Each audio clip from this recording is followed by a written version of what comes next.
Welcome to Grounded Wellness, your go-to podcast for simplified and trusted information on how to live a more non-toxic and holistic life. We're your hosts. I'm Bethany McDaniel, founder of Primally Pure, biohacking enthusiast and mom of 3.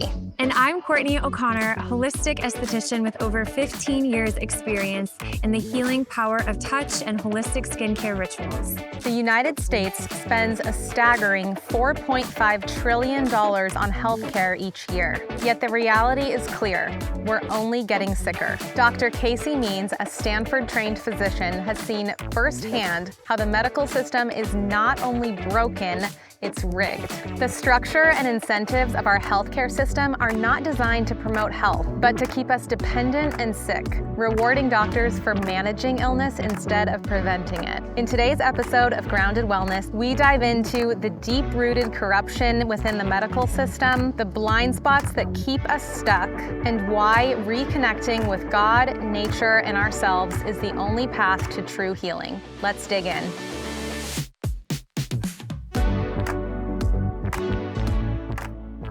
Casey, welcome to Grounded Wellness. I'm so excited to be chatting with you today. I'm so excited to be here on your beautiful farm. Oh my gosh, I know. And we're drinking liver smoothies. It's the first time you've ever tried a liver smoothie and you're like I'm almost done with it. Yeah. I'm so glad.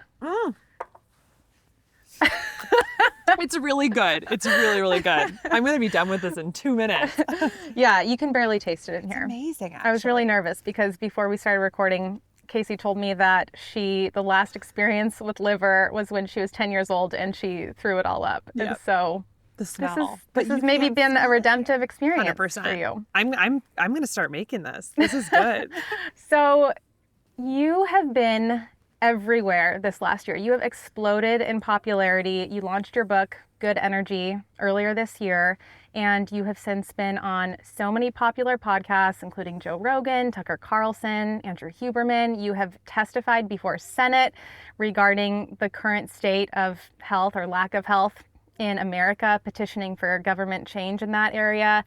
Everyone I know is posting about you and talking about you. How has all of this been for you? And did you see any of it coming? I mean, it's been amazing to see the reception to this message. And obviously, I'm not the first person to talk about this. There's dozens, hundreds, thousands of practitioners and people and advocates who've been talking about metabolic health and holistic health and a return to natural healing for a long time. And I think that and these are all, so many of these people are like my heroes who have come before me. And, you know, I think something that I've really come to realize is that for these monumental problems that we're facing in culture right now, like we need many different messengers and many different doorways to get into really understanding the topic. And I'd been given this life experience with climbing the ladder of academic medicine and getting very sick and disillusioned and then losing my mother to preventable metabolic disease. And so for me, it was all about I think that my journey in life has been to help me have a particular doorway into this issue, and share it in a book was just felt something that I had to do. And then it's almost like there's this moment in America and the world right now where I think things are getting so challenging for so many people in terms of health and lifestyle, and something's just not quite right in our culture. Like there's just I think everyone sort of feels like something's off. We're going in maybe the wrong direction. That the book hit in an interesting way at this moment. And then of course with an election coming up and sort of this being a topic that was starting to also be talked about by Bobby Kennedy, it was just a fascinating confluence of events that happened. And my brother being tied in more with the political world for many years. He ran campaigns back in his 20s and did political PR. And so, you know, it kind of, in retrospect and hindsight, it all makes sense. And I just feel very fortunate to be part of what I think is a much more collective movement of people striving for a better world for themselves and their families, and also a deeper understanding that's happening about the relationship between the environment and the body. Like that our path to healing the earth is not just about carbon capture. It's about understanding this complex ecosystem we live in that's in flux between the body and nature, and all of those things coming together. So yeah, so it's beautiful to see how the book played into it. And, you know, I think it's something so much bigger that's happening. And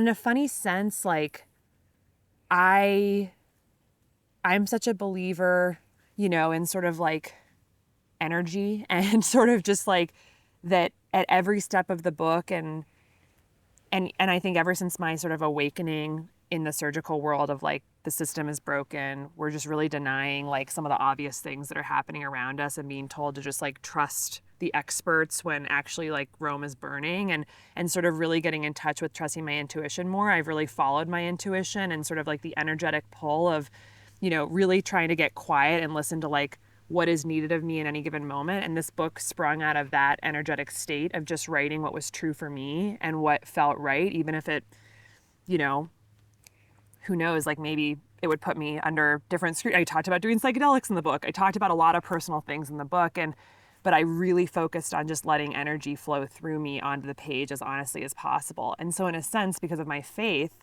I believed that if I did that and I committed to that, the book would actually really resonate with people. And I think that if I'd done anything where I tried to make the book something that wasn't the actual energy flowing through me, I don't know if it would have resonated with people as much. So that kind of feels very validating to continue doing that in my life. Yeah. Because I think a lot of the world wants us to actually suppress our intuition and do things the way we think we're supposed to do them. And I don't see that working out really well for me or most people I know who do that. So Totally. I love that. I think it's amazing what happens when we honor that calling that we're feeling and follow that instead of like suppressing it and like you said, kind of going the direction that maybe you feel like you're supposed to go in. In this last season of life for you, how have you honored your body, and like what helps you to feel grounded? I know you've been traveling so much, like you've been doing so much, but how are you like staying well and healthy and prioritizing that in this season of life? yeah, it's been a big challenge, and it's definitely been a year that's tested me from that standpoint, because you write a book about health and holistic health and honoring your body, and then you go launch it, and basically a book launch is like the opposite of that. So Right. I think I would actually do things a little bit differently, because I do think I burned it out a little bit too much this year. And, you know, the things that were like pretty non-negotiable for me are food. And so I, even on the road, and I traveled so much this year, I always was packing just massive bags of home-cooked food and literally freezing food to bring on the plane so that it would be defrosted in the place that I went, and packing, you know, the regenerative beef sticks and the wild-caught tuna packets and all of it, just so that I would always have real food. Because to me, that's like, I cannot function at my highest level if the atoms going into my body each day are suboptimal. Like, we need the food to be right. That's, to me, food is so foundational. So I've heard with flying too, you can bring an extra bag full of food. Sure can. And it's not considered a carry-on, right? literally my motto of this year is, this is my food bag. Yeah. and they don't mess shout with out you, to and that's all my you need chief to of say. staff, Sonia, who jokes about this because she's the food bag queen. But I will walk through TSA and they'll say, ma'am, you can't have that third bag. And I go, this is my food bag, which it is. It's a bag full of 20 pounds of organic food. And they just go, oh yeah, go ahead. And I'm like, oh my gosh, this is It's an amazing hack. It's an amazing Everyone hack. needs to know about you that. You can also bring frozen liquids on a plane. You can bring, Oh. so if you freeze things. I didn't know that. Sure I knew can. that with like breast milk, Yep. but If not it's with solid, anything. when it goes through TSA, that's okay. Wow. So that's another little, and I mean, That's don't good. take my word on that totally. TSA can do whatever they want, but typically if something's a solid, it's okay. So food was a big one. I really did try my best with sleep. Like, I am such a big fan of my Oura Ring, because I think that something I've learned in my life is that I pretty much need 7.5 hours of sleep, time asleep, you know, because if you wear wearables, you know, like, you actually have to be in bed for about 8.5 hours to get 7.5 hours of sleep, because you lose a little bit of sleep with. But if I can average about 7.5 hours a week, I'm pretty much able to be okay. So the weeks where that was suffering and I was more at like 6 hours and 45 minutes of sleep on average for the week, I would just cut stuff. I'd be like, you know what? Saturday, like, I'm putting my eye mask on, I'm putting my earplugs in, I'm taking valerian root, I'm canceling everything in the morning, and I'm sleeping for like 9 hours. And that's not the best way to manage sleep, where you like overdo it and underdo it. But for me, having the data to tell myself you have permission to cut so you can get to what you need was really valuable. Tried to get at least 10,000 steps in a day whenever I could. I also scheduled Zoom like sessions with my trainer, and my amazing trainer, Monica Nelson. We would do Zoom training where I'd be like, okay, I'm going to be in a hotel room on this date. I'm going to have no equipment, no yoga mat. I'll just have my bands. And like, I'd let her know so she'd be able to plan a workout for whatever I had. So kind of just trying to make it work. But I think, I think that travel is a big wear and tear. And I've really realized that flying too much and changing time zones, especially at this moment in my life, I was like a cycling mid-aged woman. It's not great for my biology. So actually, I think what I would do differently is less travel if I launched another book, and trying to do as much remotely as possible. I've been astounded by how air travel and time zones, they do take a big toll. When you're really in tune with how good you can feel, I think that hit of too much travel has become very pronounced for me. Yeah. So I try to really say no to events where I have to travel over time zones and be back and forth very quickly, because it'll wreck me for a couple days, and I feel it. So if I am going to do that, I try and really maximize sleep on the day after, and then I just load up with antioxidants. I'll take 2,000 milligrams of liposomal vitamin C. I'll take 2,000 milligrams of turmeric. I'll take more of the sort of antioxidant supplementation to help quell some of that radiation stress and all of that from the travel. Yeah, that can be so draining. And I think just having the tools to know like how to mitigate some of that is so powerful. And also like, it's just a season of life at the same time. Like, you are doing something that's so powerful and purposeful. And in that, I think that is healthy. Like, I think having a mission in life is healthy, and following that and living into that, and it's like super fulfilling. And so I think like maybe it's not what your life's going to look like all the time, but I think those kinds of seasons are also okay. Like, even if you are making some sacrifices health-wise. I agree. I really do think about life in terms of seasons. And, we've got the seasons of the month, the 4 cycles of the menstrual cycle. And, they basically correspond to spring, summer, fall, and winter, ovulation, summer, and menstrual phase, winter. And so honoring that within a month, but also honoring it in like bigger periods of time. Like, this was a season of yang from basically like January to October, and it was amazing, and it was purpose driven, and it was the best time of my life. And it also took a lot out of me. And now it's winter. Actually, it's November, and I've made the decision to like not do that much. Right. We're not actually traveling for 2 months, and so you're recovering and like getting and also less talking, more thinking. We're talking now, but really intentionally being like, I'm going to focus on my newsletter. I'm going to focus on reading. I'm going to focus on generating rather than just expressing. So that season as well of like cultivation versus sharing. And to me, when I get into that mode takes a lot of boundary setting, because it means disappointing people and saying no and this and that. And yet I think part of the journey, especially as a woman, has been honoring what I know it takes to actually cultivate my own light, and having faith that that can help others, and then setting the boundaries to let myself cultivate light, and knowing that the constant yang is actually going to, over the long term, suppress it.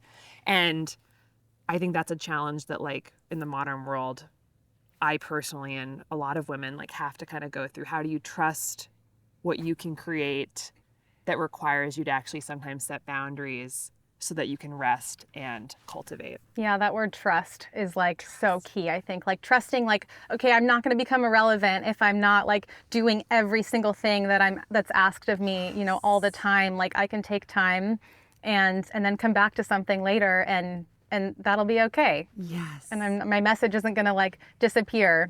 The message isn't going to appear. The algorithm's not going to totally forget you. Right. I've heard everything, Yeah, you got to post every now. day. You got to post on every platform. Right. I'll go weeks without posting. If it's not, because again, it is trust and faith. If you believe that honoring what you feel needs to come through you on a given day, a given week, a given season, a given year, then and trusting that over the lifetime, that is going to give the most. But that does take trust because we live in a world where it's all about every day, Monday through Friday, 360 days a year, you must be productive.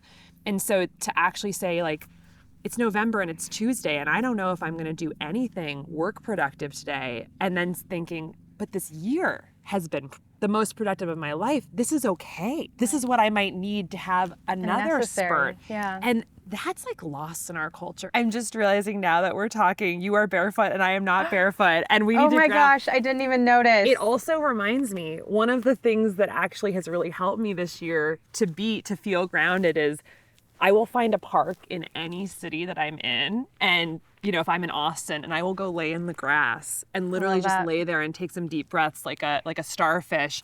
And so if someone has seen a 6 foot tall redhead rolling in the grass in a random city, like that's me trying to come down from travel. And it's like, it's actually this feels so good. But like, I am astonished when I just lay in my backyard for 10 minutes in the middle of the day in between calls, it actually feels like a total state change for me. It does so much. Like it is the most underrated health hack out there. And I have a lot of like biohacking equipment at home. And I talk about this on the podcast sometimes. I have an infrared sauna, a hyperbaric chamber, all these things. Like grounding is at the top of my list on like things that recharge me and help me to feel good. And especially after flying, like when we're exposed to radiation and all of these things that are just unnatural, connecting with the earth is such a powerful way to mitigate that. Totally. Just like on your back, fetal position, whatever it is on the grass and in the sunshine, especially, those two things together with a couple deep breaths can transform an entire day. Yeah, absolutely. Oh. And especially like near a body of water, like a lake or an ocean, just kind of takes it to another level. Well, I've heard recently that grounding in the ocean is one of the most grounding things because of the electrons or whatever. I don't know the details exactly, but like it's so interesting because my fiance, he's the most Zen person I've ever met, and he's in the ocean a lot, you know, and he goes to the ocean as his reboot, and it's just I don't think the coincidence there. Yeah. Well, all of this is not being wasted. I mean, your message is so powerful, and it's been received very well by so many people. And I think the thing that's cool about it is no matter where someone is at in their health journey, there is a takeaway there, like from all of the information that you share. Like I'm 10, 12 years in now to like really being mindful of what I'm putting in my body and how I'm living my life. And I learn so much every time I listen to you. And then people that listen to you for the first time, I think things like really start to click for them. I know when I started to hear things like, you know, all these years ago about how Coca-Cola is like funding the American Diabetes Association and how medical textbooks are heavily influenced by Big Pharma, it just all kind of made sense to me of like, okay, I can see how these companies and associations are seeing dollar signs and are seeing an opportunity to make money at the expense of people's health. And like, I want to opt out of that. I don't want any part in that. I'm going to do my own thing. But I think that's like partly due to my rebellious nature, and not everyone, it doesn't like click for everyone right away. And I think people just kind of trust the status quo, but you are breaking things down with so much validity and credentials and like sound information that you're presenting that people are like really starting to listen. And I think it's so exciting. So can you give us a breakdown of kind of the current state of health in America and share some of the statistics that really like highlight where we're at as a country?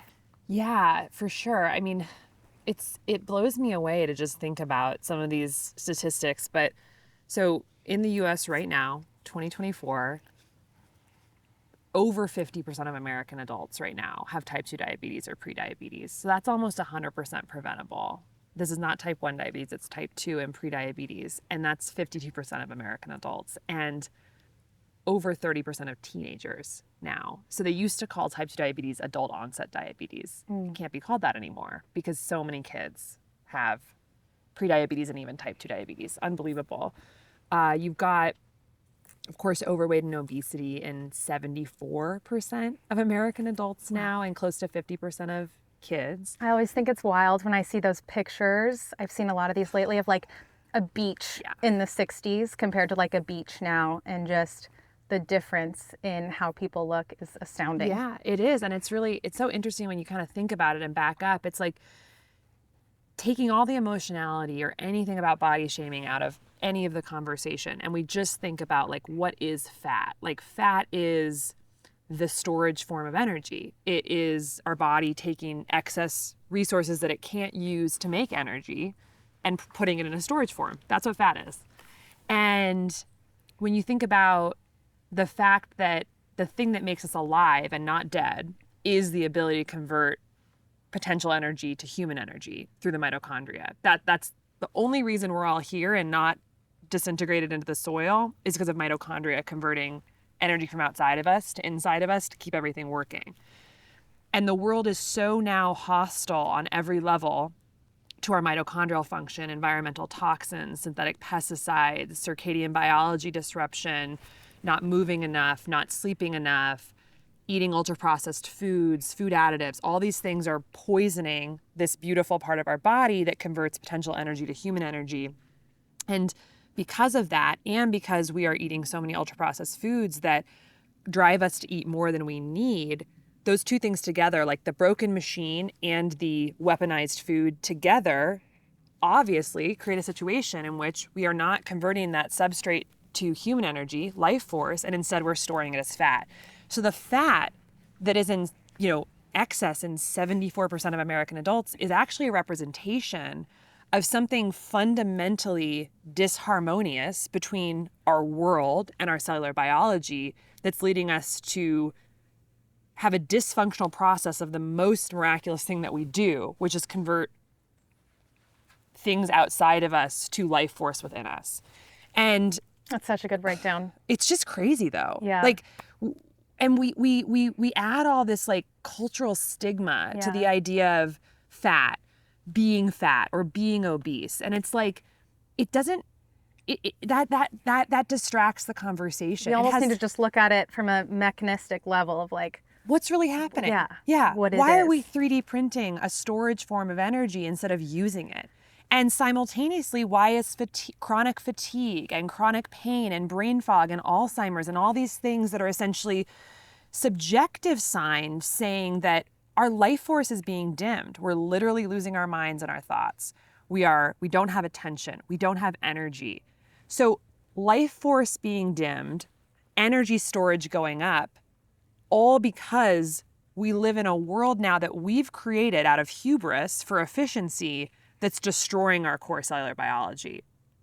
Like, this is not that complicated, but it's so valuable for people to distract that conversation towards, we can't talk about it because it's shaming people or because of equitable access to food or this or that. Like, as a physician, as a medical person, like, those things matter. And also, like, we must speak the truth. There's a problem going on inside our bodies that's actually disturbing the flow of energy through our bodies. And that's showing up as both all these different multitude of symptoms and the 3D printing of excess energy that can't be used. So it's just an imbalance in our chi, in like prana, in the thing that we're meant to do, which is be conduits of solar energy to human energy. It's blocked. That's dark. We should talk about it. We're not. We're distracting the conversation. And when you talk about metabolism, so I grew up, and I think a lot of us grew up thinking of your metabolism as just either how quickly or how slowly you burn fat. But there's like so much more to it than that, right? That goes into like how we utilize like food for energy and how that works. And I know you talk a lot about metabolic dysfunction, but what does that mean exactly? Yeah, the mitochondria, so when we talk about metabolic dysfunction, we're fundamentally talking about a problem with how the body makes energy. Like, we're these incredible machines. We're made of 40 trillion plus cells, human cells, a lot more bacterial cells, but all those cells are like little cities. Each one is like a little individual city that is doing trillions of chemical reactions per second. So trillions of cells, each doing trillions of chemical reactions per second. And all of that activity fundamentally bubbles up into this conscious experience of our life. And when that activity stops, we're dead. And when that activity slows, we get sick. Or isn't working properly, we get sick. When it's all buzzing along properly, we're healthy and we're thriving. And aging is slowed and all of this. So metabolism is how we transform energy. So that whole machine, every chemical reaction, all of it, it all requires energy. It all has to be paid for. And it gets paid for by our body being able to convert the 50 metric tons of food we take in our lifetime into an actual form of energy that we can use to power our cells. So that beautiful process, that's metabolism. It's a conversion process, very complex orchestration in our bodies through digestion and hormones and circulation and intracellular metabolic processes and mitochondrial function, all this stuff that if everything's kind of unburdened, it goes through and we're well powered and our little cities, our 40 trillion little cities of cells work well and we have health and we're happy and we live a long time and then we die very quickly when sort of that time is up and it's not the slow decline towards death that we're all experiencing. So that's metabolism. And, I think what's so interesting is the mitochondria, the part of our cells that actually convert at the end stages of food energy to cellular energy, a form from outside of us that we can't use to an energy that we can use. That mitochondria, it does more than just convert energy, create ATP, like we all remember from high school biology. The mitochondria, it's not just the powerhouse of the cell, it's the motherboard of the whole cell. It is an immune. It determines our immune function. The mitochondria, if it's not getting what it needs, it can incite what's called the cell danger response, which is actually the cell sending out distress signals to recruit the immune system. It creates hormones. The mitochondria is part of hormonal generation. The mitochondria emits photons. The mitochondria literally is a light emitting organelle. We are bioluminescent. We actually have the ability to emit. We don't just take in photons, we also emit photons weekly, Wow. But that's amazing. And so it does all these different things aside from just being the powerhouse of the cell. And what good energy is really about and what the point of the message I'm really trying to share is that there's there's a unique thing happening in the modern world right now that's very recent, which is that all aspects of recent industrial urbanized modernity, for whatever reason, are all hurting our mitochondria. So the ultra-processed food hurts the mitochondria. The lack of nutrients in our food because of our soil depletion under-resources our mitochondria. The sleep deprivation hurts our mitochondria. The blue light hurts our mitochondria. Not getting enough sunlight hurts our mitochondria. Not moving enough hurts our mitochondria. Sitting too much hurts our mitochondria. Environmental toxins, the 10,000 food additives, many of them directly hurt our mitochondria. The stuff in our personal care products hurts our mitochondria. The chronic stress hurts our mitochondria. So it's so, and I don't know why God's doing this right now. I don't know what the reason is, but for some reason, the last 100 years, basically, I would say like since the light bulb wasn't invented, and so last few hundred years, there's been this march towards a world that is antagonistic to our mitochondria. That's interesting. I don't know why, but that's what's happening. And that's what this book is all about, is like the evidence for that. That each one through different mechanisms is destroying the seat of our life force. And so because of that, we aren't able to convert energy properly. So we store it, fat, and we don't get enough energy, dysfunction of our cells, underpowered cities in our body, ultimately cellular dysfunction, organ dysfunction, symptoms that happens all over the body.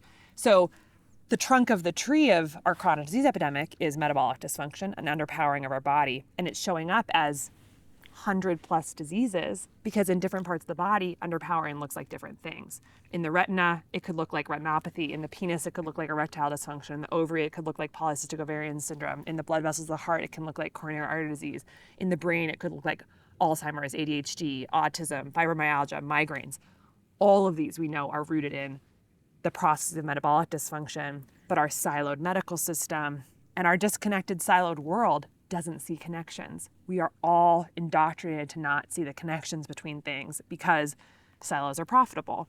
If you have a patient seeing 15 specialists, it's a lot more profitable than a patient who learns how to support their mitochondria, heals it, and everything kind of melts away. So How I've always thought of it is like at its core, any symptom, any issue, health issue, it's cellular dysfunction. Yes. But it shows up differently depending on like where you're vulnerable, Yeah. right? Like, so I think in the past we've always thought of everything as being genetic. Like anything you get, oh, must be genetic. Yeah. But it's like, no, I mean, yes, maybe that plays a role in it and where you're kind of vulnerable, but also like oftentimes the cure is like the same for you know, something is an issue in your gut or something as it would be for name any given medical condition. You know, it's like getting your cellular biology to work how it's supposed to. But like you said, we're up against so much in our modern world. Yeah. And I think that people generally think like, well, this is all normal. Like we think of everything, you know, the foods that we see at the store that everyone's eating, like everyone's doing it. It can't be that bad. The products, like we think of as being safe because they're sold on a store shelf and they must be okay. But that's not really the case. Yeah, no, it's not. And I think this is the awakening that I think is happening right now, is that basically since like World War II, I mean, we didn't really have ultra-processed foods before. People don't realize, like, in our lifetime, maybe being in our 30s, yeah, it all seems normal. It's what we've always seen. But in the course of human history, this is just a blip. It's an experiment gone awry. It's not working. Yeah. And, you know, so we started having ultra-processed foods after World War II, shelf stability, all sorts of things. And then 1970s, it really started skyrocketing, especially after a bunch of cigarette companies bought ultra-processed food companies. When that was a shocking revelation. I did not realize that. How do you weaponize food to get people to eat more? Because that's going to increase quarterly returns. And yes, I've heard you guys talk about this, you and your brother. So all of the scientists, the food science or the scientists from the cigarette industry, once that was kind of on its way out, got moved over to the food industry to try to figure out how to make food as addictive and cheap as possible. Yeah. I mean, addiction is the best business model for a capitalistic society where you don't have any responsibility for externalities of your business, which is the way it is. We don't live in community. We don't think about anything other than quarterly returns. So it doesn't matter what you're doing to health or the environment or anything. That is the unfortunate reality when the thing that we worship is money. And so nothing could be more profitable than getting someone to be addicted to someone, whether that's food or medication or a general victim mindset that makes them, you know, feel addicted to stress and wanting drama, you know, and then creating a chaotic world where everyone's in need of purchasing solutions for their problems. Yeah. And it's happening, and the younger it happens, the better it is for everyone profiting off of it, right? Yeah. So like kids now are being inundated with these foods that are wrecking their health and then being prescribed drugs to help with those symptoms. And you've got a lifetime customer. That's right. So talk to us a little bit about how like kids specifically are being impacted by all of these like modern stressors and toxins. Oh, I mean, it's so wild right now. So 30% of teens are pre-diabetic. Close to 50% of kids are overweight or obese. 1 in 32 kids in America, or 1 in 36 kids in America has autism now. It was like 1 in 150 20 years ago. Insane. 1 in 22 kids in California, where we live, have autism. Yeah, what is it about California? I think it's hard to know. I mean, I think it's certainly must be environmental because these numbers are going up astronomically. But, you know, it's really hard to know. I think you can speculate. Is it we're a huge agricultural state that uses a gigantic amount of pesticides, and so there's a lot of environmental toxins. Is it, you know, something about the way our water is managed? Is it the fact that we have no religious exemptions for vaccines? So we have a very high vaccine rate, and doctors there's a new, I think it's a law in California where if a doctor gives more than 5 medical vaccine exemptions per year, they start to be on a watch list. I've heard that. Yeah. So you have a very high vaccination rate, you have a high pesticide use, you know, we'd have to look at the water, the air quality, you know, what's happening with support of pregnant women and nutrition in pregnancy and things like that, and just all the different factors, stress. But the rates are going up so astronomically that like we know this is environmental. So the fact that we're not really allowed to talk about that. And it's somehow, again, the playbook of saying it's shaming families to talk about the modifiable factors that are leading to these childhood chronic diseases. That's to ask insane. questions. That's not even allowed. No. So autism's going up, fatty liver disease is 18% of children now have fatty liver disease. This is a disease you really only see in like older alcoholics in the past. Crazy. Chronic liver failure from metabolic disease is now starting to surpass other causes as the leading cause of liver transplants. We've got asthma going up, autoimmune diseases going up in kids. We've got depression, anxiety, ADHD going up. 36% of 18-year-olds have a mental, behavioral, or emotional issue. And developmental milestones seem to be slowing down. And the CDC is actually putting out new timelines for meeting developmental milestones because kids are falling behind. Oh, jeez. It's astonishing. And so Like, why are we changing the goalpost based on where people are at when we're in such a dismal place? Because apparently it's too challenging to stop poisoning kids. Right? That's literally what the message is.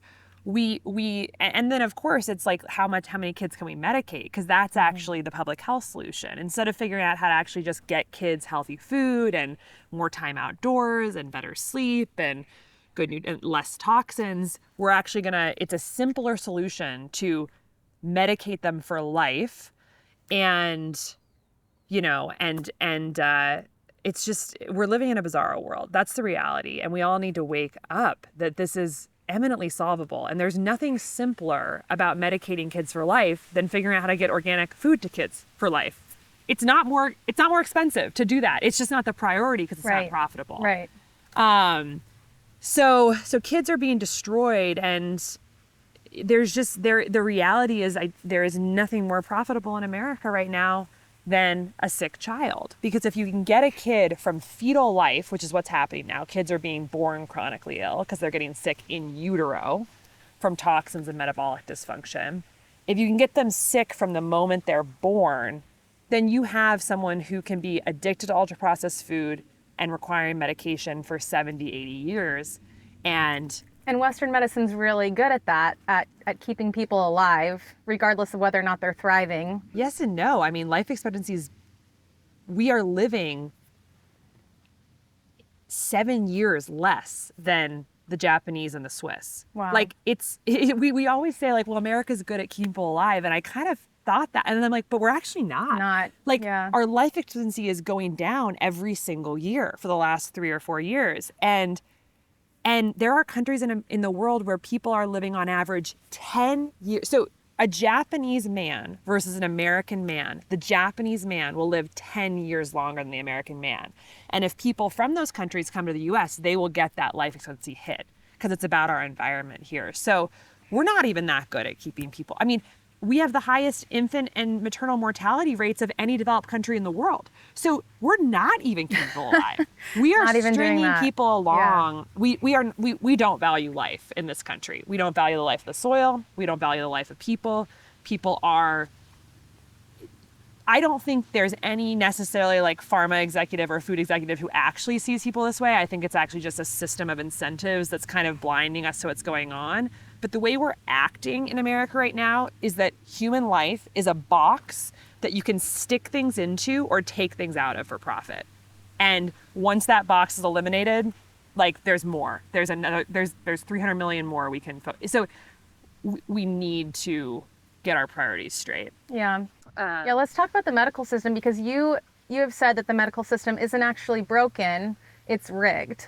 What I mean by that is that the fundamental incentives of the healthcare system are not to create healthy patients. It's to create more profit. It's a business designed to grow. The healthcare industry is the largest and fastest growing industry in the United States. And it makes more money by having more people in the system, having more things done to them over a longer period of time. So that creates the incentive structure and business model of healthcare. The just reality of it is that every institution involved in our health in America makes more money when we're sick and less money when we're healthy. So because of that simple business model problem, there's really no incentive for these gigantic industries and hospital systems and clinics and surgery centers to be focusing on prevention, nutrition, exercise, sunlight, non-toxic living, because all of that actually feeds into less profit. So until that business model changes, any doctor in the system who's intensively focusing on prevention, nutrition, the modifiable aspects of disease, is basically doing pro bono work. Wow. They're not really getting paid for it. You get paid. I mean, imagine, and again, every doctor I know is a good person. Every doctor I know went into medicine to help people. And also, we live in a system where our paycheck is tied to how many patients we can see every week. And if that business model has influenced how research is done, even at the NIH, that has rampant conflicts of interest in the industry. So the way the research is being done pushes us towards sort of a reactionary sick care model, because that's profitable. And the way medical schools are teaching about health is all about reaction, sick care model. Wait till someone's inevitably sick and then swoop in. That's what we're learning in medical school. So the research tells us that. The medical school education tells us that. No one's mentioning that, like, oh yeah, the medical schools are accepting millions of dollars from pharmaceutical companies and food companies. And then you go into practice and the guidelines are all based on reactive sick care whack-a-mole medicine, and you get paid for that. You end up being a doctor with the noblest of intentions who's only seen one playbook across research, education, and practice, and payment. And so then at age like 35 to be like, wait, I trust this system, I believe in this system, could it be all wrong? That's a big step to take.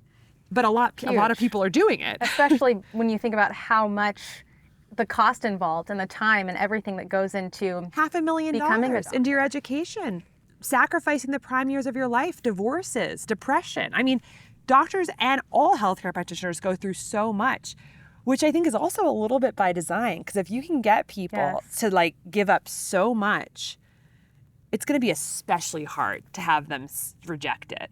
And I don't think we should reject the Western medical system, and I make this very clear in my book, is that the healthcare system does produce miracles, and it is incredible for acute issues. Acute issues are issues like trauma, car accident, gunshot wound, overwhelming infection, something that's going to kill us immediately. When you have an issue like that, I and everyone should go to the doctor and get help, and there's no shame in that. It's like there's an amazing resource for that that's based on the tools of modernity, and I appreciate it, I respect it, it's incredible. But 90% of our healthcare costs are not going towards acute issues right now. They're going towards chronic issues, which are rooted in our lifestyle and our diet and the world that's no longer conducive to cellular biology. So we've essentially taken the trust that's been engendered by our incredible approach towards acute issues, which is intervention, aggressiveness, drugs, surgery, and said, well, that works for this bucket of things. We're going to apply it to this whole bucket of things. But that huge bucket of things over here isn't caused by an accident or a bacteria. It's caused by decades of being poisoned by our environment. And so it doesn't make sense to use that hammer for those issues. Right. And I always had such an awakening when I was in head and neck surgery, ear, nose, and throat surgery, because I kind of remember thinking, like, I was in the operating room with this patient. I think I was like a little delirious because I'd been like on call so much, and it was like the 5th surgery of the day. And I talk about this patient in the book, which is that she was on like her 3rd revision sinus surgery, and we were going to put her unconscious and do another surgery. And I just kind of was thinking, she's going to be back. What about this surgery is going to fix this issue? She's back every year for her antibiotics and her steroids and ultimately her surgery. She's got all these other health conditions that I never think about because that's not my lane. And like, what are we really doing here to help this person? We're kind of changing the plumbing. And then it kind of occurred to me, every disease I treat in ear, nose, and throat is inflammatory. Sinusitis, laryngitis, thyroiditis, otitis, cellulitis, parotitis. Itis is inflammation. All the conditions we treat in ENT are conditions of inflammation. And I just felt both like excited and dumb at the same time when I had this sort of awakening of like, you can't operate on the immune system. Inflammation is the revving up of the immune system in response to a threat. But I can't cut out the immune system. I can't operate on the immune system. So what are we doing? What is causing this patient's body to think there's a threat? What is the threat? And then realizing I went to Stanford for 8 years, I'm 5 years into my surgical training, and I've never once thought about this question. What is the threat? Why is every patient I'm seeing, why is their immune system on high alarm? It's like it had never occurred to me to ask why. The way it works is you just have a patient in front of you who has chronic inflammation, their immune system's revved up, and that's just a fact of life. You never go backwards to say, well, why? It just is. It just is. This patient just has heart disease. This patient just has sinusitis. And once I had that thought, once those two neurons fired, I was like, shit. I can't really, I knew it was Pandora's box opening. And now we're like 8 years later and everything about my life has changed. But wow. Yeah, let's back up a little bit and talk a little bit about your background. And, you were at the top of your class, Stanford Medical School, surgeon, super like just what everyone strives for. And you get to this point where you realize that what you've been taught isn't actually like fixing problems for people. Yeah. And in medical school, was there ever any talk about like prevention or lifestyle or diet? Like, was that ever a topic of conversation or something that you learned? I think that there were like nods to the concept of prevention, but I wasn't given any tools to really help patients with that. Of course, in a cardiovascular disease block, it's like primary prevention is important. And we do that through counseling patients to eat healthy and exercise. 5 minutes, right? Like a throwaway comment. What does that even mean? How do you counsel a patient? That's not enough information to really help someone. And then it's like days and days about pharmacology and surgery about those conditions. So I'm not going to say that like the word prevention wasn't mentioned, but I was certainly not equipped to actually help a patient reverse disease through dietary and lifestyle interventions, or even know how to test for what are the underlying true pathologies that may be leading to a patient's problems. And then nutrition, there was none, absolutely none.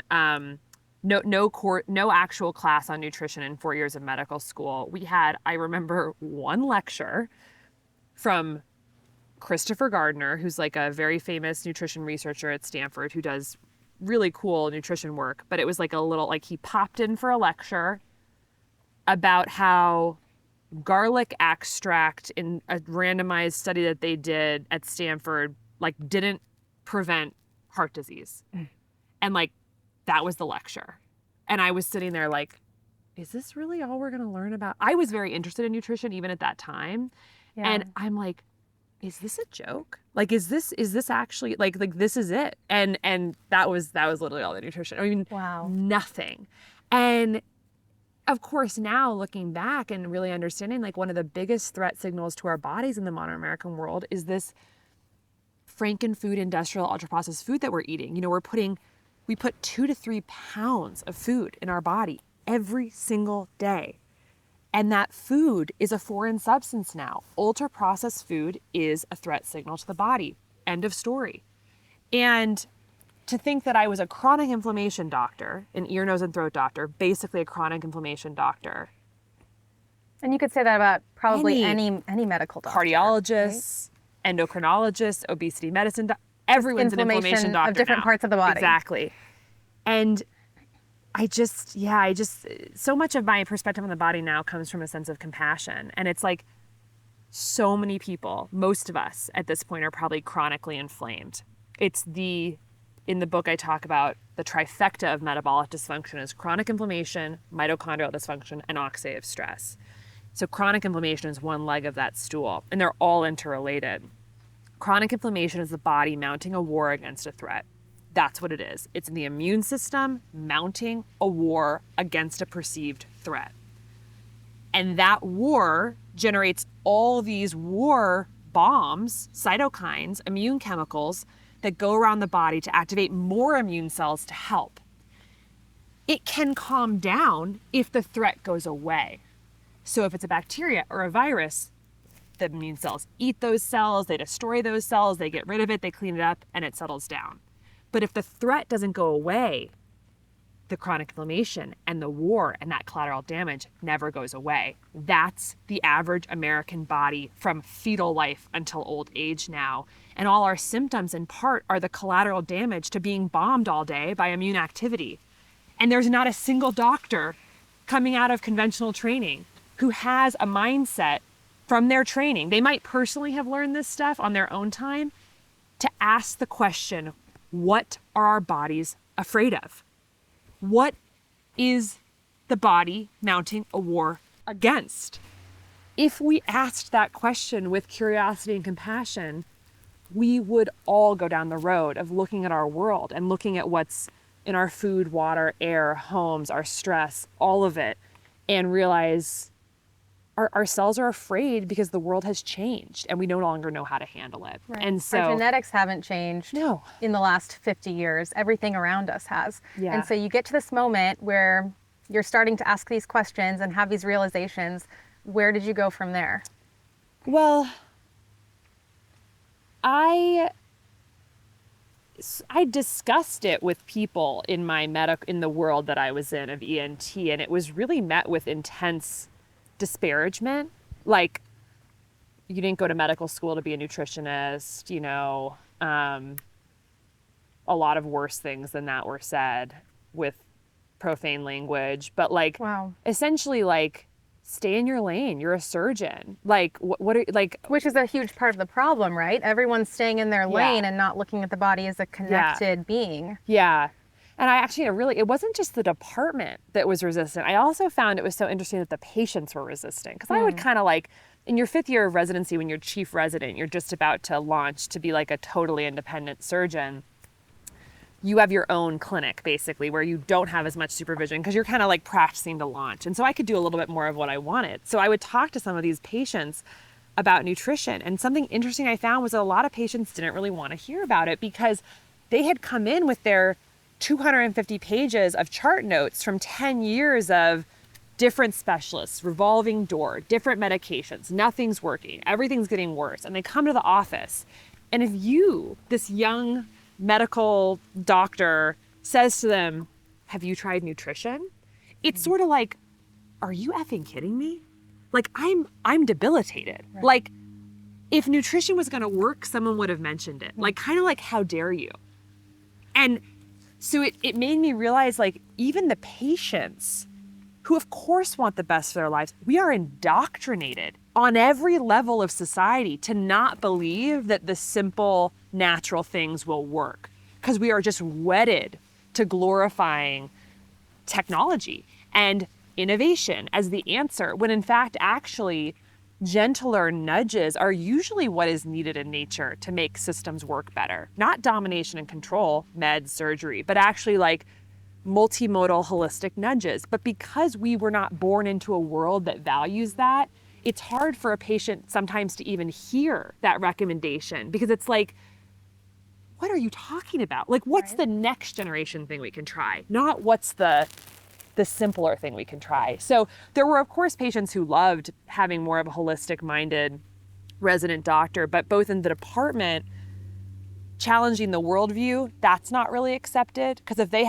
they want to engage with me, they have to then in some way reject their belief system. And for the patient, it's a little bit of having to reject the identity of trusting what all those past doctors had said. Yeah. So what I came to realize is like, well, first of all, that I couldn't practice in this system because on every level, being in that system, I knew I couldn't change it from within. I just somehow knew inside my body I had to actually change it from the outside. Some people, warriors, are inside the system still, academic doctors like a Rob Lustig, and they're still fighting this from within. I knew I had to be. I was being so depleted from being in that system, I had to leave. So I co-founded Levels, and I got trained in functional medicine, and I ended up writing the book and all of this stuff. But I do think what a lot of that brought up for me was this is more than just, oh, I'm just going to tell people about a great way that we can help people and everyone's going to accept it. No, this is actually about people have to change their identity in a way and have the sense of boldness and self-trust to actually be able to question what they've built their life on, both patients and clinicians, to move forward. And that's scary. This is more of a tribe issue. So it's a different kind of strategy we have to take to move the world forward, because it's not just about like, here's a great option, everyone come. That's not happening. You see what's happening in the newspapers. People talk about holistic health, they're called alt-right or woo-woo. Mm-hmm. This is happening because it's a threat to an identity system and a tribe, and tribalism is hardwired into our brainstem. And so I think about that a lot. Like, what is it going to take for people to change their mindset on this stuff? Because I see this with my parents and my grandparents. Like, when I first learned all of these things, I was like shouting it to the rooftops, and probably not in the best way, but like wanted everyone to do what I was doing and to like abandon conventional thinking when it comes to health and food. And I just thought that everyone I knew would be like, oh wow, like thanks for telling me. Like, yes. Yeah, I'm going to start like buying all my stuff at the farmer's market and getting morning sunlight. Like, why would I not? But that's not what that was met with. I mean, my parents now, like 10 years later, are really starting to make a lot of changes, but it's taken so long and so many conversations, and then them learning their own things. And they've come so far. My grandparents still pretty resistant, still, trusting the doctors fully. So I wonder, like, if some of it is going to be just generational changes, but what do you think that it would take for people on like a massive scale to change their thinking on this stuff?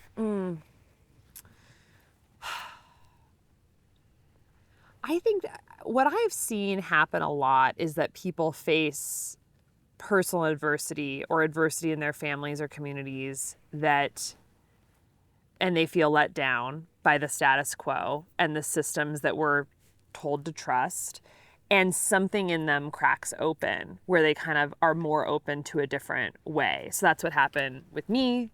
I got sick. I saw my patients not getting better. My mom ended up dying of a preventable metabolic disease. And so for me, it was like, poof, I'm now awoken into all of this and I can't go back. It took my brother, who's my co-author of the book, when I quit being a surgeon, was so angry at me, so disappointed in me, didn't talk to me for a while, just thought I was throwing away my life, thought I was burnt out, and this was emotional. And such a different reaction from your parents, right? Who were super happy supportive for you. Yeah. But my brother was just could not understand. But then my mom died, and he witnessed the broken healthcare system viscerally, firsthand, them really trying to like squeeze every ounce of profit out of my mom in her last 2 weeks of life for no benefit. And for anyone who hasn't heard the story of your mom, would you mind sharing a little bit about that? Yeah, so she was essentially, very much, I think, represents what so many Americans are going through, which is that she was like generally seemed like a healthy person and was like very happy and like vibrant, but was actually racking up like tons of diagnoses. So like high cholesterol, high blood pressure, prediabetes, gaining weight around her midline, 50s, 60s, early 70s, just kind of racking up American diagnoses, and was being seen by great doctors at like Stanford and Palo Alto Medical Foundation, and was kind of always at a doctor's appointment, like, oh, I'm going to see this doctor, that's when you talk to parents these days, it's kind of like everyone's always going to a doctor's appointment, Yeah. So she was going, and she was following the recommendations, and she was printing out everything she needed to print out to bring to the appointment, and filling all her prescriptions, taking all her pills. And so she was kind of like doing okay, but like nothing was getting better. Like her prediabetes wasn't going away. Her hypertension wasn't going away. So she was following everything they said to a letter, being the perfect patient, not really getting better. Then all of a sudden, she's 72, she has stomach pain. It lasts for a few days. She calls her PCP. They order a CT scan, and she has stage 4 widely metastatic pancreatic cancer. And 13 days later, she was dead. And they literally were just like, oh my God, we're so sorry. This is so unlucky. All the doctors, like, just really bad luck of the draw. And I'm just, I knew enough to know, like, no, it's not. And you were at what point in your career? About 2 years after quitting surgery. Okay. And so like just had started levels and was like really just like on this path, and was working with my mom on trying to reverse her metabolic, issues, the high blood pressure and cholesterol and all that stuff. But it really was not working very well, which now in retrospect makes so much sense, because fundamentally her blood sugar issues, like her pancreas was being destroyed by a tumor. Like she couldn't really make insulin. And so, and the tumors were gigantic by the time they showed up. And so, by the time we sort of really started intensively working on her metabolic issues, I think most likely she probably already had like a lot of liver dysfunction, a lot of pancreatic dysfunction, all that stuff. It was kind of the cat was out of the bag. But, this idea that these things like cancer and Alzheimer's just pop out of the blue, it's just false. These are conditions on a spectrum. They are branches of a tree that usually have a lot of warning signs of branches that seem a little bit less bad, like the depression and the PCOS and the belly fat and the high cholesterol and the high blood pressure and all these things that everyone seems to have. Yeah. That's just branches on the same tree as cancer and Alzheimer's and stroke and the things that are killing us. And because we're not trained to see those connections, we're not trained to look at root causal physiology or ask why, we're just trained to see everything is different, all siloed, go to 10 different specialists, and we're all good here. We're all practicing good evidence-based medicine because that's the way it is. I think genuinely to the oncologists and all these people she was seeing when she got the diagnosis, they were like, yeah, this is just out of the blue and surprising. But that's because of the myopic, distorted lens we have about the human body that fundamentally is interlinked with the broken business model that makes us see things as separate. So my mom was a victim of the missed warning signs that we don't see because we don't see the connections between the body, and we silo the body into a million different parts. And what was interesting about that, she only had 13 days between the diagnosis and her death. What was so, I think, compelling to my brother that really evangelized him to help me write this book, and now he's become, in his own right, a total health warrior, is that the moment she had a lethal diagnosis, it's like the entire healthcare system sprung into motion. We had everyone calling us, no trouble getting appointments. It was like, we need a liver stent, we needed to do a transfusion, we need to do a biopsy, we need to do a transesophageal this and that. It was sort of like, whoa, like, where were you the last 30 years when she was like getting sick to like really Right. be, Like they were if that there. would have happened with the first warning sign. When she was 45 and was starting to gain a lot of belly fat, which we know is a sign of metabolic dysfunction, insulin resistance, visceral fat, the first step in the whole sequence that ultimately led to her cancer.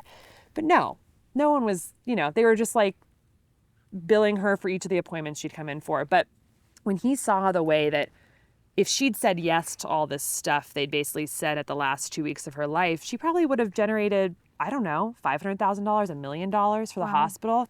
She ultimately said no to everything because she's a very intuitive, very spiritual person. And she kind of knew the second she got the diagnosis that this was a death sentence.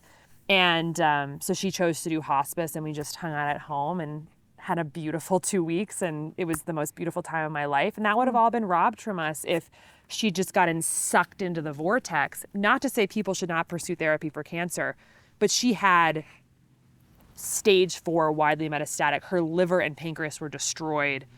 Yeah, all of that has to be weighed out with Exactly. your circumstances and also like where you're at and what you're feeling and what you want for your life. And her deep knowing that she was on her way out. Yeah, exactly. So, so that's her story, and that is what it took to wake my brother up. So to get back to your original question of how do people wake up, I think a lot of people end up having personal experiences where they're let down by these institutions of trust, and it sends them on a learning journey. And then I think for some people, you can get disappointed by the institutions of trust, but because there's something in their constitution that struggles to be a rebel, that struggles to break away from the tribe, they actually double down on the system. And I think that's kind of what we saw during COVID, is it's like COVID was a disaster the way it was handled, in my opinion. Agreed. And some people doubled down on their allegiance to that system, and some people said, there's got to be a better way. And so I think a lot about that. Like, what are the factors of someone's internal beliefs, support that they have, all these different things that make you grip to something that's not working versus say, I'm going to go out a little bit on a limb here and question, and it's going to be scary, but I believe there's actually a better way. Yeah, it's like you mentioned COVID, and I think that made a lot of people feel fearful, and people either went one way or another, like, I'm going to do something different, I'm going to take this into my own hands and do something different, or kind of double down on the status quo recommendations. Right. Yeah. So, but I think there's something that's got to shift here in our culture, and I don't have the answer, where people can feel safe both respecting the good parts of the medical system and also seeking holistic preventative care maybe outside the system, and a yes and situation where it's not a religion. Like, we're either fully alleged to it or we're not.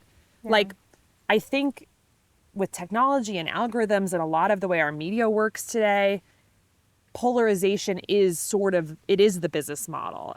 We need attention. So we need to make people angry and scared and fearful. And what that does is it gets people gripping to different things, but like a return to nuance and trusting people to weigh pros and cons and make decisions, and sort of moving away from tribalism and coercion and black and white and polarity, I think is where a lot of the future needs to go. I mean, that's the vision I hold for the future, because everything with nature is nuanced. Everything with health is nuanced. So we need to get back to feeling comfortable with the gray, because life is gray. Life has risk. We're going to die. There's no real security. And so, I mean, I do think there's real security in spirituality. And I think that's also a problem with our culture right now, is people don't have a really stable footing, like in something bigger than themselves, to then be able to live in the world in a way that they can accept gray. That's why we grip to things like the healthcare system. And so I just think we're in a moment of real interesting evolution for humans right now. And I'm hoping we all go in a good direction, Absolutely. Yeah. And we're up against so much. Our bodies are up against so much these days, but there are still practical steps that we can take to improve our health and well-being. And in the book, you talk about the six principles of good energy eating. Can you talk to us a little bit about that? Yeah. So, in the book, I just talk really about a framework for thinking about food, more than just like, oh, it's this thing that we put in our body and we got to eat each day, but like really thinking about like, what is food actually? It's miraculous. Like, it's this crazy substance that's alchemized between the soil and soil microbes and the sun and trees that create oxygen. Hi, puppy. We've got a dog visitor. Hi, what a treat. Oh my God, this dog is so sweet. Look at your face. Yeah, they're sweet dogs. So all this alchemy happening that creates this substance that goes into our body and basically 3D prints the next version of ourselves, because we're constantly turning over, like our cells and everything. Our cells, yeah. People think that like I'm Casey and, you're, John Smith, and like I'm this person for my whole life and you're that person for your whole life. It's not true at all. We actually, 600 billion approximately cells die every single day in each of our bodies and are reborn. So this whole idea of like, we're alive and we're dead. I'm me and you're you. It's actually a constant swirl of transfer of energy. And part of that is by taking this miraculous substance that is literally solar energy transformed into physical matter that goes into our body to both 3D print our bodies of 5 minutes from now, a day from now, a year from now, turning us over. And then also chemicals in the food that totally transform our genetic expression, our cell signaling pathways, everything about the way our body functions. So food is both a messenger and a tool and also a brick to build ourselves. And it's just kind of not how we're taught to think about food. And so with that alchemical, miraculous substance, you can create the life you want, the body you want, the mind you want, the neurotransmitters you want, the hormones you want, the state of being you want to be in, the feeling you want to feel, if you know how to use it properly. Yeah. So the way it kind of gets unfolded in the book is like how to really work with food in a really beautiful, mystical way to transform your life and to respect food in that way. Because that food, everything in that soil is you of tomorrow. And when you think about everything that you're putting in your mouth in that light, it's like, why would you not want to put the most nutritious foods possible that you can in your body if that is what is influencing your cells and your body creating new cells? It's like if we had that perspective every time we ate a meal, I bet we would choose our foods very differently. But I think part of the problem is we don't actually love ourselves that much. There's a lot of self-hatred and self-talk. I mean, our culture is built around not honoring, even it's so interesting. Like, I agree with you, but you have to really love yourself to do that for yourself. And we live in and you also have to love the earth. There has to be this respect for everything. And I think, yeah, we have to see how we fit into it all as a cycle. Right. But we're so disconnected and entrained to kind of separate ourselves from that. And we're born, thinking we're broken in some way. And I think part of the health journey for me and the spiritual journey have intersected so much in sort of this more understanding of, like, we are, like, in my perspective, it's like there's this ocean of sort of source and of spirit, and like each of us is sort of a wave of that ocean that's constantly, and we're all connected. And it's like when you see God in everyone and you see God in yourself, I think you start to see this physical body as a temple for connecting with that, and you want to feed it good food. But again, if we're just seeing the body as this thing that's like here and we want some thrills and some pleasure, and if it gets screwed up, we'll fix it with medicine and then we're going to die, so it doesn't really matter. It's harder to make that commitment. But I think a real turning point for me in this sort of, people say, oh, isn't it hard to like every day like eat the healthy stuff and to spend the time going to this farmer's market? And it's like, it's not. It's truly not for me, because I've come to the point in my life where I believe that this body, this physical body, is half of the duality of spirit and material that together help us connect with everything in this precious lifetime being conscious. So of course I want to reach bliss and ecstasy and nirvana and connect with God in this lifetime. And so therefore I have to respect the physical thing that lets me do that, which means I have to put healthy food in my mouth. And so to me, it's like, it's so simple. Yeah. But if we're in that constant distraction industrial complex on our phones and the computers, and we're disconnected and we're disembodied from our body, we're isolated and we're indoors and we're not in nature. The average American spending 93% of their time indoors. We're not even outside seeing the miracle of the tree, and the sky. Then it's like, it just undermines the majesty of it all. And then we trash our bodies. Yeah. And then we have a fix, medication. And Exactly. So it's like, it's bigger than the food. Yeah. We're not living into the fullness of what we've been created for and how our bodies were intended to function. I'm a Christian, and so that is the lens with which I view the world. And I think this is something that sadly has been avoided by the church, even though to me the Bible is very clear about, like, our bodies are a temple and our bodies we're made in the image of God, and all of these things that to me make me want to steward my body to the best of my ability and kind of tune in when things aren't right and listen and figure those things out, rather than outsourcing that to pharmaceutical companies that don't have my best interests in mind. I think that connection is so missing, and things are not set up for us to be connected, sadly, but we still do have a say, and I think part of the answer maybe is like policy changes and things changing on that level, but I also think that it's personal responsibility and really taking ownership and doing what we can do within our control to affect change in our lives. Yeah, I agree. I think there are some important political things that need to happen, because the magnitude of industry is so big now and so just unchecked that there is actually potential for industry to destroy life on planet Earth. And so there's some... And I think those less rebellious people that we were talking about, like, that's what I think will help those people maybe. Because then the world will just be different. Right. And so the choices will be easier. Right. Like if you can get a persimmon that doesn't have poison all over it, that's better. That's great. Like I would love to see Bobby Kennedy and all, work on that.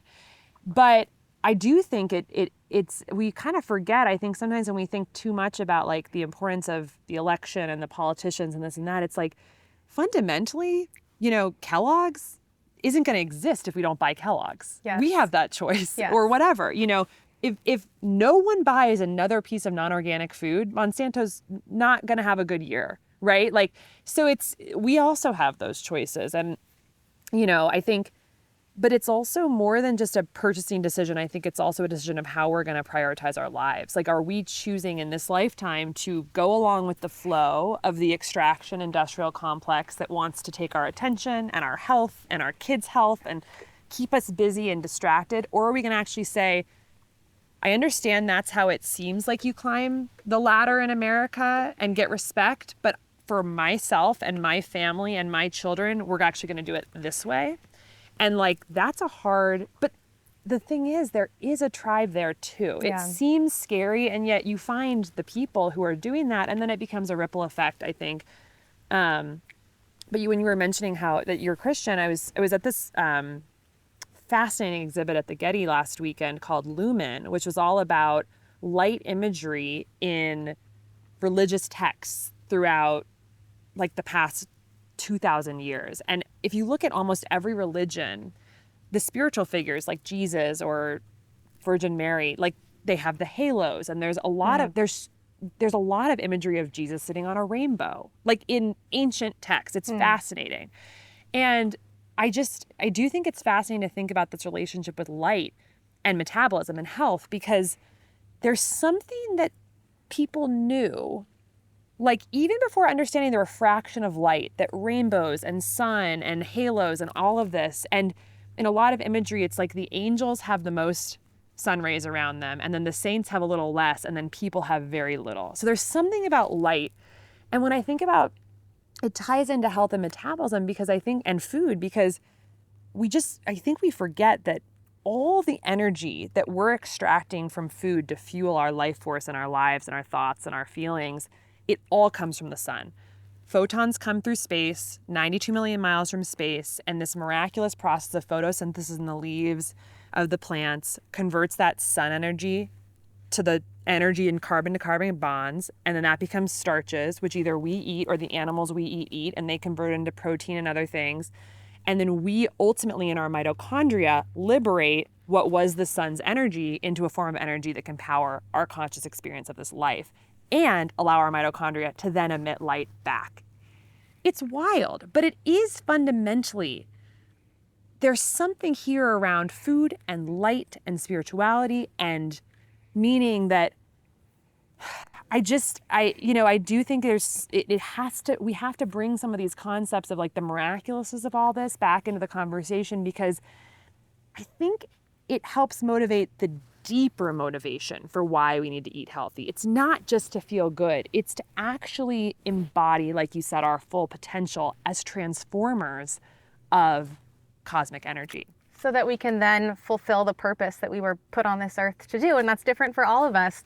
We used to say at Primally Pure, our slogan was nature is smarter than science. Yes. And we don't really say it anymore, but I still resonate with it so much. And you could also say God is smarter than science. And I think we're really doing ourselves a big disservice by losing our connection with nature. What do you think is at stake if we don't course correct on this? I think that the survival of the species is at risk. I really do. That may sound crazy to some people, but when you think about it, it's not.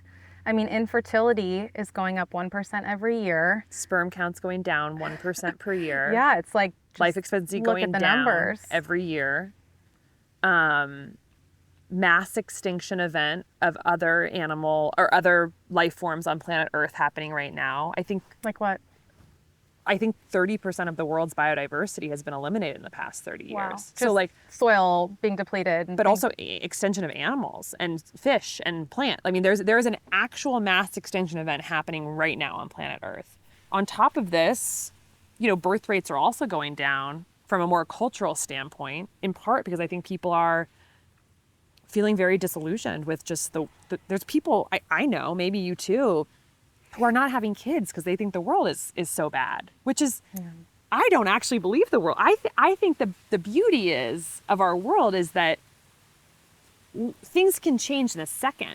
Like any reality is possible, right? We live in this quantum crazy universe, and it is actually possible that tomorrow all 8 billion people on Earth wake up and say, oh my God, we've been doing things wrong. We're going to protect life on this planet and we're going to change everything. That is a reality. It's probably not going to happen, but it is a possibility. And I look at things like COVID, where in the course of 2 weeks, the whole world changed. We all decided that because of fear and an unknown, we were going to lock ourselves inside and wear masks. And I think, like 90% of the country got at least one vaccine.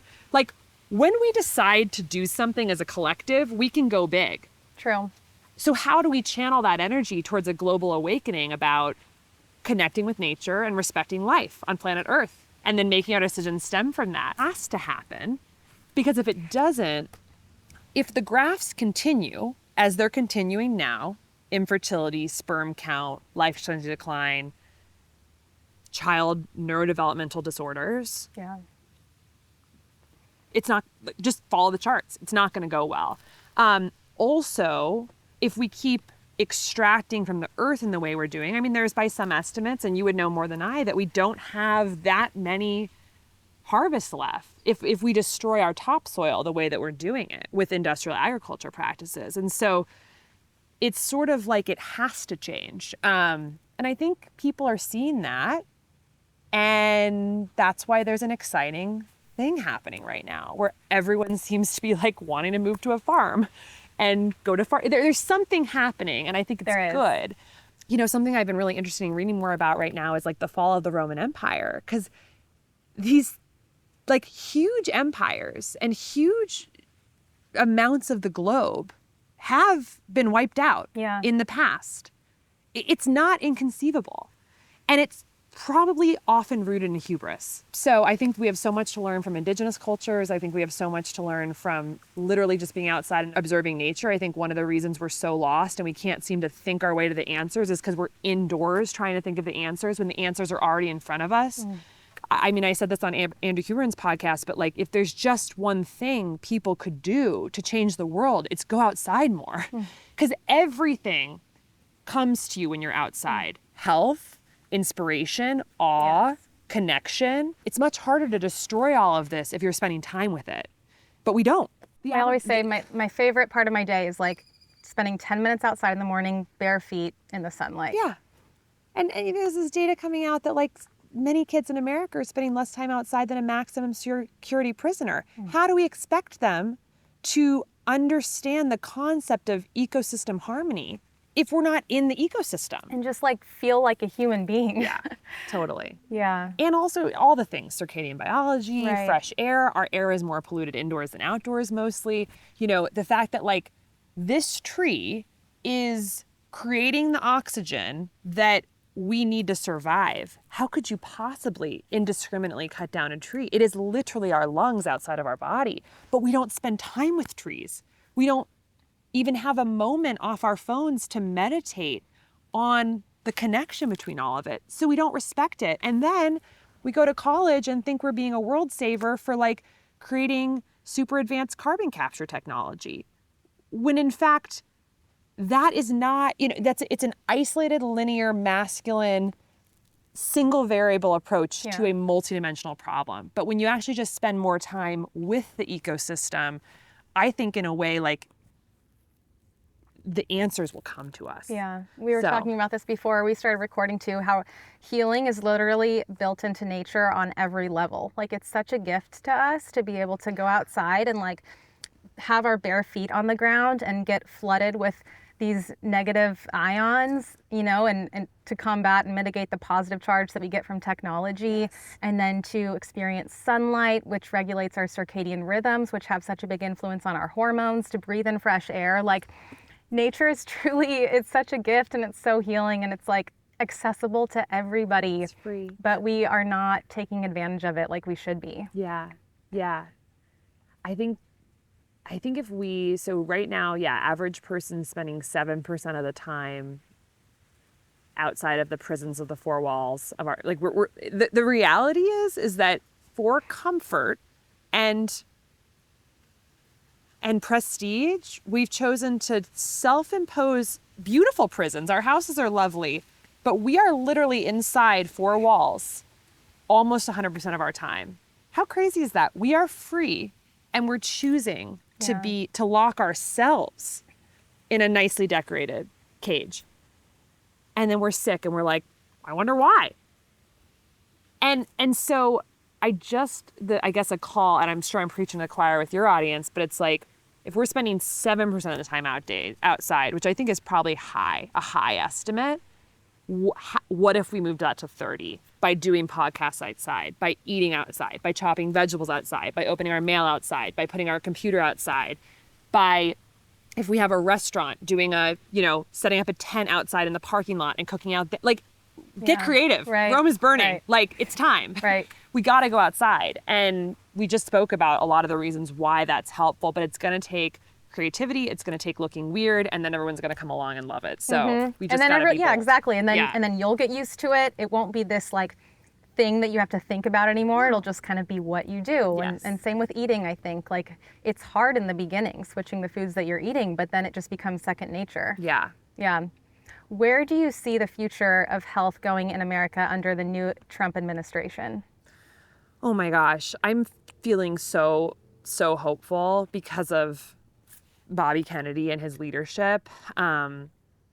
We just kind of witnessed the most fascinating realignment of American politics, I think maybe in American history. I probably shouldn't say that because I'm not an expert on American history, but the fact that a Democrat who ran as an independent joined a Republican who notoriously hasn't cared a lot about health and the environment, but has been very inspired by Bobby Kennedy's support.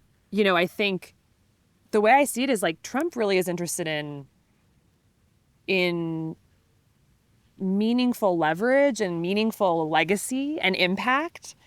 And even though maybe he doesn't seem like a person who personally cares a ton about health or the environment, Bobby Kennedy has created a wellspring of support for all the issues we're talking about: regenerative agriculture, the connection between human health and environmental health, corporate capture of government agencies that control environment and health, and how that's all causing a problem, all of that.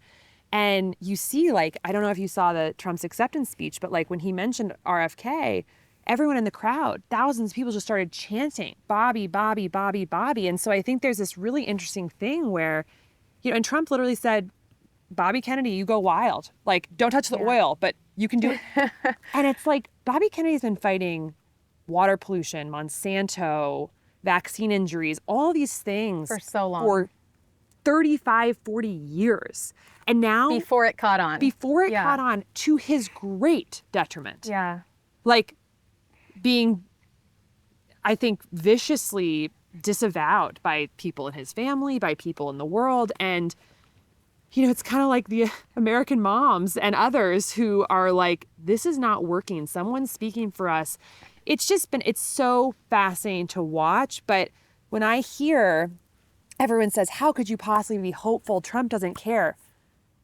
Trump has said in the last 24 hours that Bobby Kennedy, who wants to support foundational human health, medical safety, and environmental health, human health, foundational health, and basically corruption industry, Trump has said he can go hog wild. And I'm like, that, I was hiking yesterday and I was like, what if in 3 or 4 years, more of the food is just organic because of this?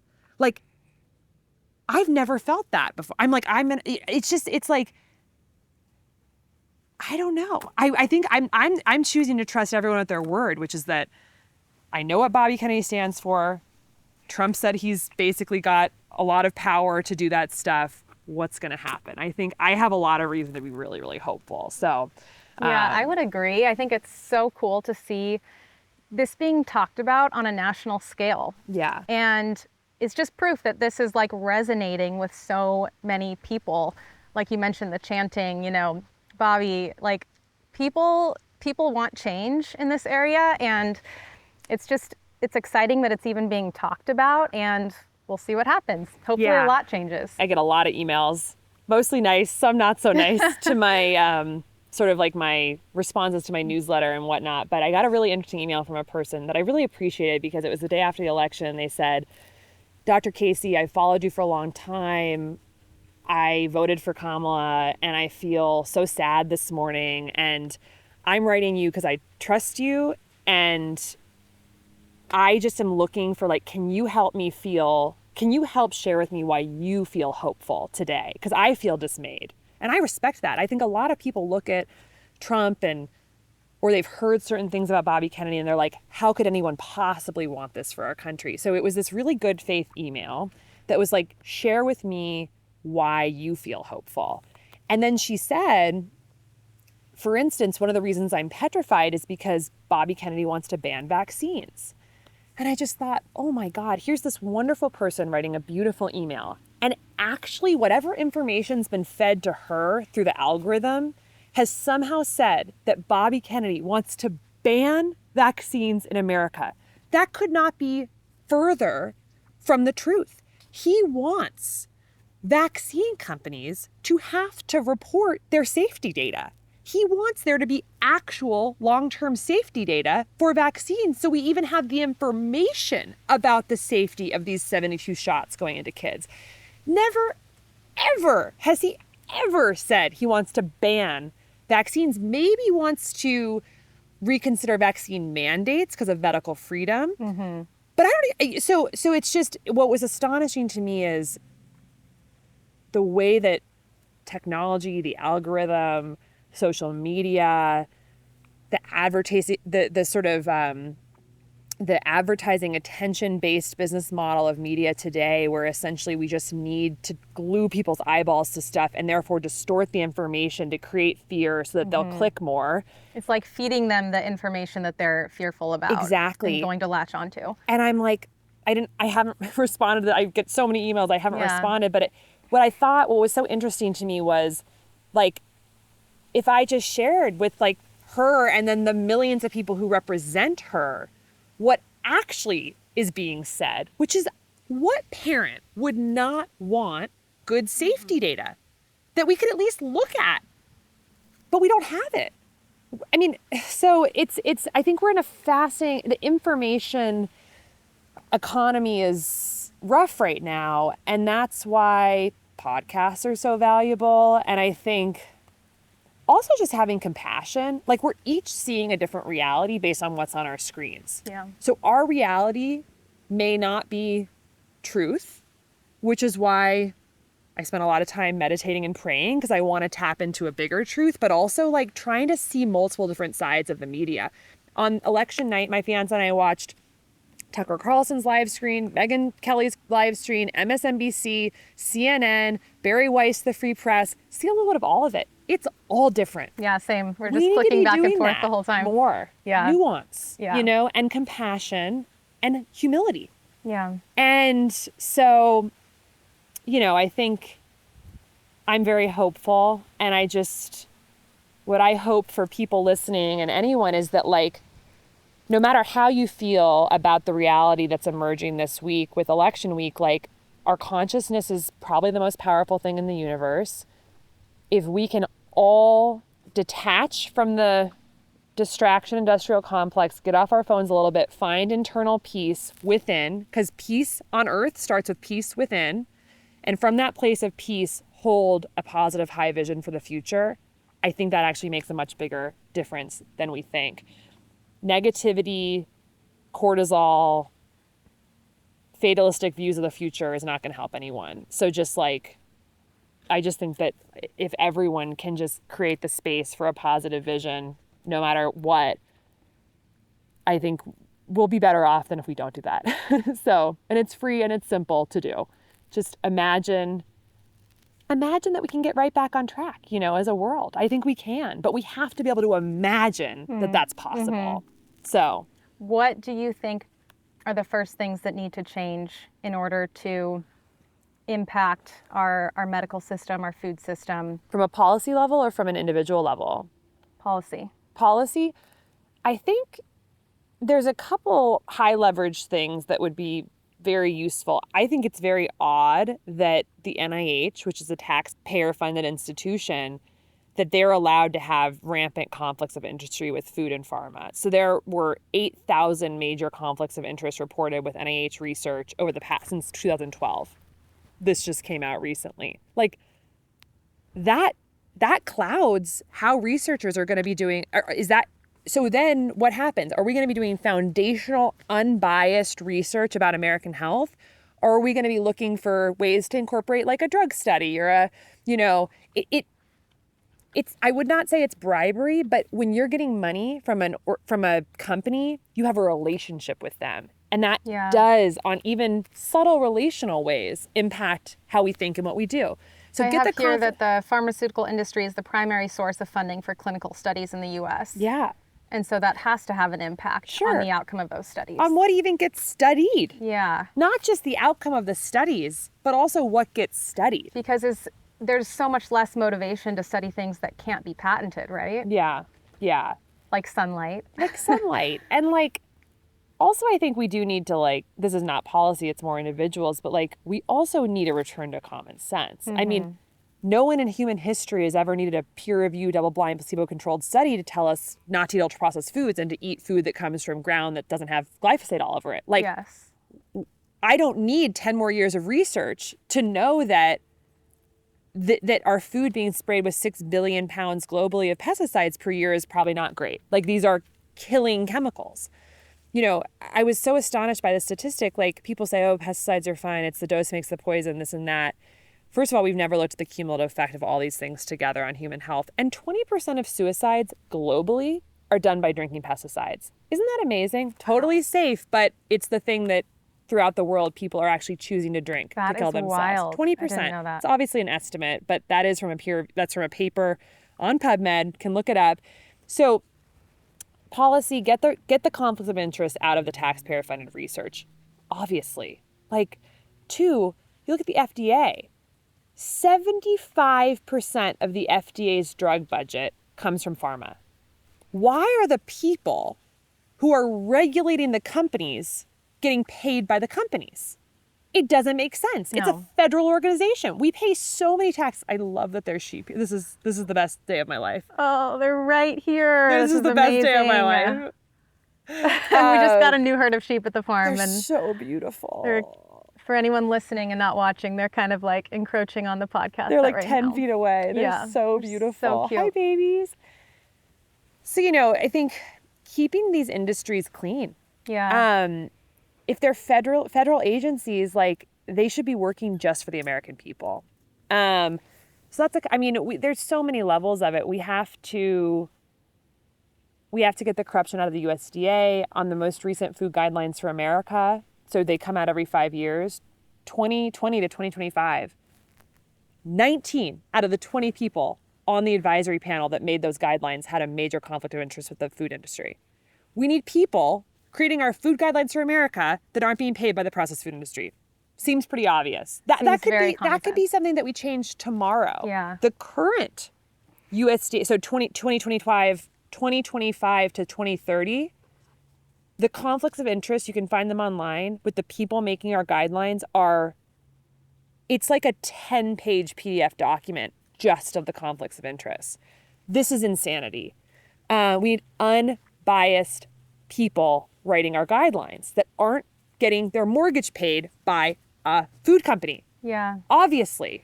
And then the USDA. It's how did it even come to be that way? It seems very obvious, you said, that those are clear conflicts of interest that should have never even happened. Yeah, it's wild. And, I don't want to be too inflammatory because I do think conflicts are complicated. I have a newsletter. My newsletter has sponsors. Some of those sponsors are supplement companies. If I were then asked to be on the guidelines committee, people could theoretically say, oh, well, you're really into supplements. And so I do understand how it's messy. Mm-hmm. And we all create a story for why it's okay. I'm sure there are researchers who are good people who are well, if Dannon Yogurt and Barilla Pasta, two companies that funded the Tufts Nutrition Compass research that's helping to guide our food guidelines. So the lead author on that has multiple relationships, financial relationships with companies like Dannon and Barilla Pasta. Well, from his perspective, just to kind of like have the best possible good intent, assuming good intent, it's like, well, I have to do this life-saving research for people on nutrition, and these companies want to fund my research, and they're not going to influence what I'm doing. So like, yeah, I'd like to take money from, it's like Robin Hood, take money from the big industries and do foundational nutrition research. But what I think we're seeing, and we've actually seen this in the data, that food studies sponsored by industry almost invariably have a more favorable result about the food that's sponsoring it than if it was done without sponsorship from the food industry. They've shown this with sodas. I think it's like 90% of studies on sugar sweetened beverages show no harm. And like 80% or something of the independently funded studies show harm. So there's this huge thing that happens. Huge discrepancy. It's a stat from my book, and I got it a little bit wrong, but it's somewhere around that. So you got to get the conflicts of interest out of the USDA food guidelines, which then dictates the USDA school lunch program, which feeds 7 billion meals per year to children. Wow. And right now the food is so bad. You see the images online of like what's an American school lunch. There's now the USDA just brokered a deal between Kraft Heinz and the school lunch program to get Lunchables in schools. This stuff is not real food. You look at the ingredients, it's like, I cannot believe this is what we're fueling the future of America with.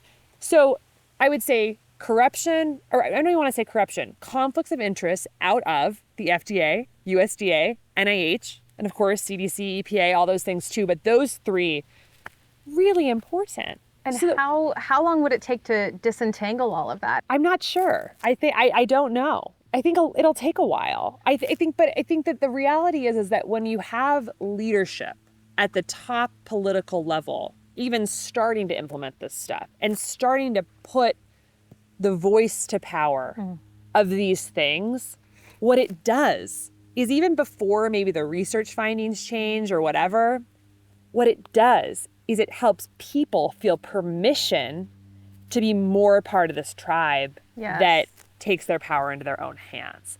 So it creates a bigger tribe. It creates more power in the tribe that's doing things a little bit differently. So I think you'd see more, if you're starting to talk about it and start to enact things at the top, it gives permission to other people to be that person who's sort of like, yeah, it's going to take a while to get, the pesticides out of the food, or maybe if the farm bill changes and we start to put more money towards regenerative agriculture grants, maybe that's going to take 5 years before those farms actually convert from conventional to regenerative. Take away corn and soy subsidies. Yeah, exactly, all that. That's federal. But in the meantime, the country's now talking about why that's important and not being gaslit by the top to say it doesn't matter. So I think the change would happen almost like they'd talk to each other, bottoms up, top down, and that would accelerate and catalyze progress. Yeah, no, I think that's key. I think that does give people permission to then go there, mentally, and start to live that way. And it doesn't feel so different then. It feels kind of like more mainstream and comfortable, I guess. Totally. Yeah. Well, I think you are just a huge part of making people feel more normal in living this way, and more, and I don't know, less weird, I guess.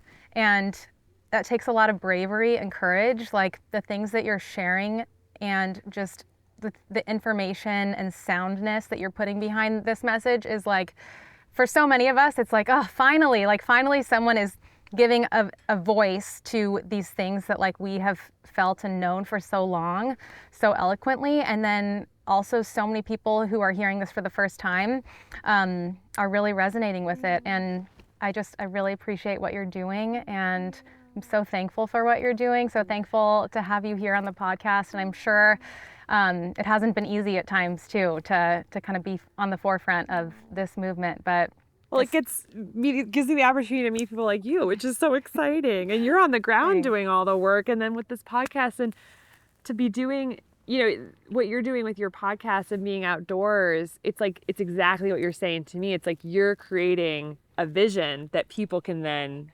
emulate of like, oh, I could work outdoors. I could have a podcast outdoors. So I think that's a good really takeaway from this powerful. podcast. Like, what are you doing indoors that you could be doing outdoors? The end. If you just did that, that would make a big difference, I think, if everyone just changed that one thing. Yes. Well, thank you so much. Where can people follow along with you and learn from you and buy your amazing book? Oh, well, the number one thing I would love for people to do is sign up for my newsletter, because I just basically sit down for 20 hours a week and write everything I'm thinking about, totally unfiltered, in my newsletter. It's a good time. Amazing. Yeah. I need to get on that. It's called Good Energy Living, but it's on my website, which is caseymeans.com/newsletter. I just really love to write. And like, because I do it every week for this list, it's like it's raw, which is fun.